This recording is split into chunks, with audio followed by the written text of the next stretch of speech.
Congress సర్వేలోను car జోరు. ఇప్పుడు జూబ్లీహిల్స్ ఉప ఎన్నికల్లో ప్రజల ఓటు కారుకే ఇస్తున్నారు. 32% ఓట్లతో ముందంజలో బీఆర్ఎస్. ఫిరాయింపు స్థానాల్లో కాంగ్రెస్ కు గడ్డు పరిస్థితి. సీఎం కోసం సైదులు చేసిన సర్వే బయటకు బహిర్గతము. సో నిన్న కాంగ్రెస్ సర్వే ఫలితాలపైన సెఫాలజిస్ట్ సైదులు వివరణ కోరగా జూబ్లీహిల్స్ ఉప ఎన్నికల్లో కాంగ్రెస్ పార్టీ గెలుస్తున్నట్టు తన సర్వేలో తేలినట్టు కాంగ్రెస్ పార్టీ 3% ఎడ్జ్లో ఉన్నట్టు చెప్పానని వివరణ. కానీ ఆయన 10 టీవీకి ఇచ్చిన నివేదిక గ్రాఫ్ చిత్రంలోనూ ఆ ఛానల్కు తన అధికారిక వెబ్సైట్లో పెట్టింది. ఏంది అంటే ఆ నివేదికల ప్రకారం సర్వే చేసిన సైదుల్లో బీఆర్ఎస్ పార్టీకి స్పష్టమైన ఎడ్జ్ ఉన్నది. ఏమున్నది ఈడ?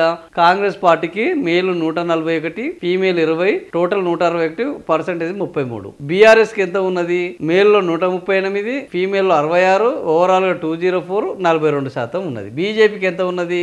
మేల్లో 61, 12% ఇటు, ఓవరాల్ గా ఎంఐఎం కు 9.5. బీజేపీకి దీనికి 5% డిఫరెన్స్ ఉన్నది. 33% వాళ్ళకుంటే 10% వీళ్ళకు డిఫరెన్స్ ఉన్నది. అంటే కాంగ్రెస్ పార్టీ యొక్క హవా మొత్తం 33%కి పడిపోతే బీఆర్ఎస్ పార్టీ యొక్క హవా 42%కి పెరిగింది. 42%గా ఉన్నది. ఏఐసిసికి కూడా మంత్రుల రిపోర్టు ఇవ్వడం జరిగింది. ఎవరి సైదులు అంటే సైదులు దేవరకొండ ప్రాంతానికి సెఫాలజిస్టు 2020లో జరిగిన దుబ్బాక ఉప ఎన్నికల్లో సైదులు అప్పటి అధ్యక్షుడు ఉన్న రేవంత్ రెడ్డితో అటాచ్ అయినట్టు. సో ఆ తర్వాత ఆయన ఇట్లాంటి సర్వేలు చేసుకుంటూ నిన్న 10 టీవీలో పెద్దది జరిగింది. ఇంకొక సెఫాలజిస్టు రజనీకాంత్ సర్వే కూడా నిన్న రావడం జరిగింది.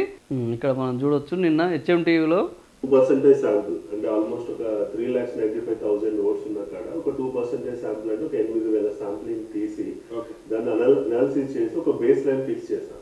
అంటే ఇక్కడ నుంచి ట్రెండ్ ఇంకా మొత్తం 14 డివిజన్లు ఉన్నాయి. జూబ్లీహిల్స్ లో 14 డివిజన్లలో అభ్యర్థులు ఫైనల్ అయినాక ఏమవుతుంది, ఏ క్యాస్ట్ ఈక్వేషన్స్ ఏమవుతాయి, మైనారిటీ ఓట్ ఏమవుతుంది అనేది అది సెకండరీ.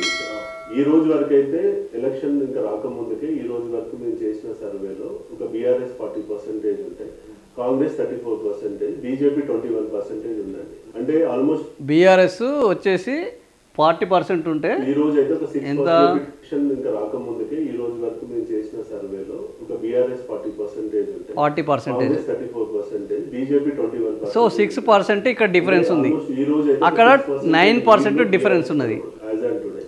సెకండ్ ప్లేస్ లో కాంగ్రెస్, థర్డ్ ప్లేస్ లో వచ్చేసి బీజేపీ ఉండడం, ఎంఐఎం వచ్చేసి 4% తో ఉంది. వాళ్ళు అభ్యర్థి పెడతారా లేదా అన్నది తెలియదు. సో ఇంకా ఇప్పుడు ఇదంతా ఏంటంటే only party point of view మనం చూస్తాం. ఇంకా కాంగ్రెస్ లో ఇప్పటికే ఒక 12 మంది ఆశావాహులు వెయిట్ చేస్తున్నారు సీట్ల కోసం. అది ఎన్వలప్ వచ్చి ఓపెన్ అయ్యేదాకా ఎవరైతే తెలియదు. ఈవెన్ ఇంక్లూడింగ్ బీజేపీ కూడా లాస్ట్ కొన్ని బై ఎలక్షన్ చూస్తే నోటిఫికేషన్ వచ్చేంత వరకు క్యాండిడేట్ డిక్లేర్ చేసినటువంటి సందర్భంలో అన్ని సమీకరణాలు చూసుకొని లాస్ట్ మూమెంట్ లోనే బీజేపీ కూడా మనం చూసాం, టికెట్ ప్రకటించడం చూసాం. కాబట్టి ఇప్పుడు ఇద్దరు అభ్యర్థులు ఎవరన్నది తెలియదు. క్యాస్ట్ పోలరైజేషన్ ఏమవుతుంది, రిలీజియస్ పోలరైజేషన్ ఏమవుతుంది అన్నది ఇంకా తెలియదు. యాజ్ అండ్ టుడే అయితే బీఆర్ఎస్ 6% తో లీడింగ్ లో ఉండడం అనేది మనం చూస్తున్నాం. జనరల్ గా రూలింగ్ గవర్నమెంట్ ఉన్నప్పుడు జనాలు జనరల్ గా కాంగ్రెస్ కి వ్యతిరేకంగా చెప్పడానికి ధైర్యం చూపెట్టరు.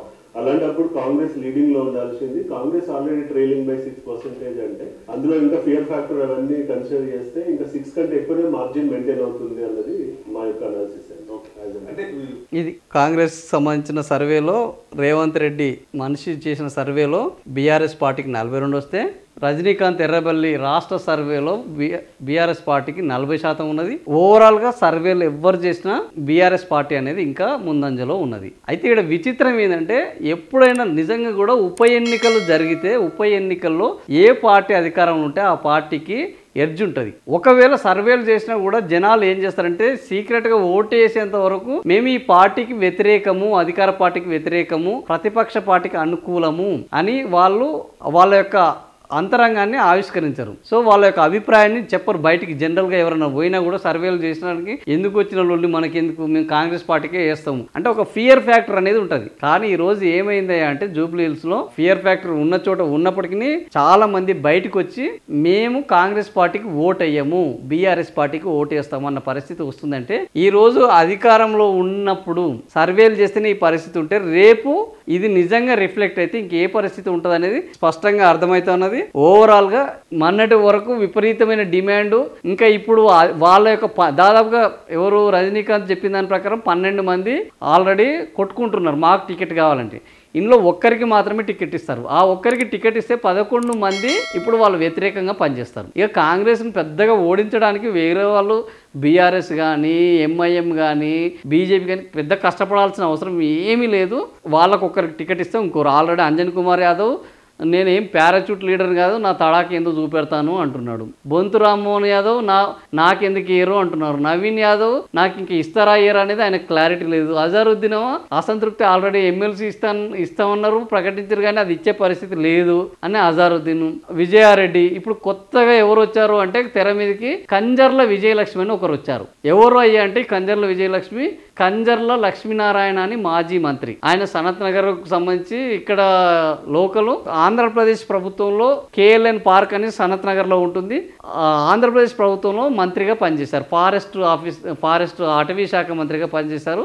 ఆయన కొడుకు భార్య కంజర్ల విజయలక్ష్మి ఇప్పుడు ఈ ఎన్నికల్లో ఇప్పుడు మనం చూస్తే పెద్ద పెద్ద కట్అవుట్లు అవపడుతున్నాయి. ఎక్కడ పడితే అక్కడ ఈమె వచ్చారు. ఈమె సడన్ గా ఈమె ఎంట్రీ ఆమె జాయిన్ అయిందే మొన్న వాస్తవానికి. ఇంతకుముందు ఏదో 10 ఏళ్ల నుంచి కాంగ్రెస్ పార్టీలో ఉంది కొట్లాడుతున్నట్టు లేదు. మొన్ననే జాయిన్ అయ్యారు. మళ్ళీ ఏంది మొన్న పొన్నం ప్రభాకర్ ఒక మాట చెప్పాడు, లోకల్ వాళ్ళకే ఇస్తానన్నారు. లోకల్ వాళ్ళకి ఇస్తానంటే అనేక మంది ఇప్పుడు వీళ్ళు లోకల్ కూడా కాదు, జూబ్లీహిల్స్కు వాళ్ళు ఎక్కడో సనత్ నగర్ ఇక్కడ జూబ్లీహిల్స్లో వాళ్ళు పోటీ చేయడానికి సిద్ధపడుతున్నారు. సో ఈ రకంగా రోజుకొక అభ్యర్థి కాంగ్రెస్ పార్టీలో వస్తూనే ఉన్నారు. ఈ అభ్యర్థుల పేర్లు ప్రకటిస్తే తప్ప అసలు వాళ్ళ బలం ఏంది బలహీనత ఏంది అనేది ఇంకా తెలిసే అవకాశం లేదు. ఇప్పుడున్న పరిస్థితుల్లో జూబ్లీహిల్స్లో మాత్రము కాంగ్రెస్ పార్టీ గడ్డు పరిస్థితి ఉన్నది. హైదరాబాద్లో ఇప్పటికీ ఒక్క అకౌంట్ ఓపెన్ చేయలేదు. సాధారణ ఎన్నికల్లో ఈ జూబ్లీహిల్స్ ఎన్నికల్లోనైనా ఉప ఎన్నికల్లోనైనా ఒక అకౌంట్ ఓపెన్ చేసుకుందాము అని వాళ్ళ కలలు కంటున్నారు. కానీ ఈ సర్వేల ఫలితాలు చూస్తే వాళ్ళ కలలు నిజమయ్యేటట్టు ఏ కోశాన కనిపించట్లేదు. ఈసారి గెలిపించుకొని కాంగ్రెస్ ప్రభుత్వానికి పట్టున్నది, నేను ప్రజల్లో విశ్వాసం సంపాదించాను అని రేవంత్ రెడ్డి ప్రజెంట్ చేసుకోవాలనుకుంటారు. కానీ రేవంత్ రెడ్డిని ఫెయిల్ చేయడానికి రేవంత్ రెడ్డి పాలన మొత్తం సంకనాకింది, ఈయన తొలగిస్తే తప్ప ఈ పార్టీ బాగుపడదు అని చెప్పడానికి అటు మీనాక్షి నటరాజన్ ఆధ్వర్యంలో పావులు గదుపుతున్నారు. కాంగ్రెస్ పార్టీలోని సీనియర్ నాయకులు ఈ జూబ్లీహిల్స్ ఉప ఎన్నికల్లో కాంగ్రెస్ పార్టీ ఓడిపోతేనే రేవంత్ రెడ్డి దూకుడుకు మనం మూకుతాడు వేయొచ్చు, లేకపోతే రేవంత్ రెడ్డి దూకుడును ఆపలేము అని కాంగ్రెస్ పార్టీలోనే ప్లాన్ మొదలైంది అని చెప్తున్నారు. మరి ఇప్పుడు కాంగ్రెస్ పార్టీ ఆల్రెడీ రేవంత్ రెడ్డి చేతులు అయితే ఏమీ లేదు. ఈ కాంగ్రెస్ పార్టీ సీనియర్లను కంట్రోల్ చేయడం, ఆయన పని ఆయన చేసుకుంటూ పోవడమే తప్ప, ఎందుకంటే విపరీతంగా ఇప్పటికే అవినీతి ఆరోపణలు వస్తున్నాయి వాళ్ళ బ్రదర్స్ మీద. ఇటీవల మనం చూడడం జరిగింది, మొత్తం 6 పేపర్లలో వాళ్ళ తమ్ముడు తిరుపతి రెడ్డి ఇంకెవరో రెడ్డి ఆయన పుట్టినరోజు అయితే అన్ని పేపర్లలో front page full page add వచ్చింది. ఇప్పటి వరకు నాకు తెలిసి రేవంత్ రెడ్డిది కూడా రాలేదు. ఏది ఆయన పుట్టినరోజుకు front page full page ad, కానీ వాళ్ళ బ్రదర్స్ వస్తున్నాయి. సో ఈ రకంగా వాళ్ళ బ్రదర్స్ అరాచకం పెరిగిపోయింది అనేది ఈరోజు కాంగ్రెస్ పార్టీలోనే ఒక పెద్ద చర్చ నడుస్తున్నది. విపరీతమైన అసంతృప్తి ఉంది. ఈయన దూకుడికి కళ్ళం వేయాలంటే ఇప్పుడు 2 మార్గాలు ఉన్నాయి. ఒకటి జూబ్లీహిల్స్ ఉప ఎన్నిక, రెండోది స్థానిక సంస్థల ఎన్నికలు. ఈ 2 పోతే ఈవెన్ ఆయన చైర్ కూడా మాయమయ్యే అవకాశం ఉన్నది అనేది కాంగ్రెస్ పార్టీలో జరుగుతున్న చర్చ.